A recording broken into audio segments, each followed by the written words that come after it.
Good morning! Another day, another vlog. So guys, for today's video guys, is magluto taog butter garlic shrimp, crabs, and tahong with Sprite. So, busy kaya akong mga kaalyado o prepare sa mga ingredients. So, after cleaning the ingredients, so mag-start na tao pabukal og tubig para atong lapuan ang crabs ang una natong lapuan. Then, after sa crabs, ato na siyang tanggalon. Ato na sang ipuli ang tahong. Ato na silang lutoon for 10 minutes. Then, after sa maluto na ang tahong, kanang ma-open na ganit siya, is gitanggal na po na namo. Amo aring nga own version sa pagluto sa butter garlic shrimps, guys, ha. Pero ug namoy ka-suggest, pwede na mo sundon. So karon nagpa-melt na ta sa butter para mag-fried na ta sa garlic. After ma-melt ang butter, isilunod na nato ang garlic para mura siya i-fried siya crispy gamay.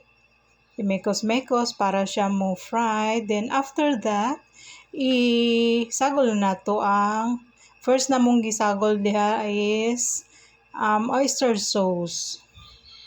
After sa oyster sauce, lagyan ng tomato paste para siya mag-red po siya. Tapos, mekos-mekos in 1 million times. Bitaw, mix na siya, guys, no?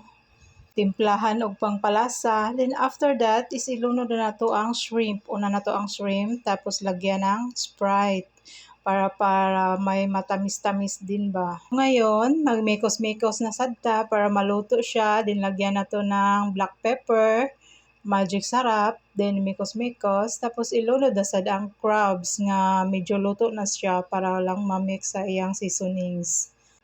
I-mekos-mekos og maayo until siya ma-mix jud, until musuhot jud ang iyahang lasa. I-next na to ang tahong na sad atong i-mix niya. Ilunod na sa nato ang tahong para malasahan sad siya, no? O, di ba? Amo ara ning invento nga luto, ha? Why manaway, charot. Ito, nakaplano lang dyan, luto-luto nga nang uli migdanaw, no? Para sad malipay akong mga family. After giluto ang tahong, guys, is imekos-mekos na lang nagmayo. Then, what is next is kainan na. So, that's it for today's video, guys. Thank you for watching.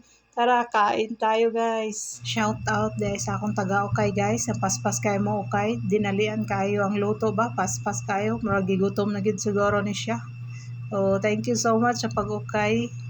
Ug sa pagluto po di ay thank you.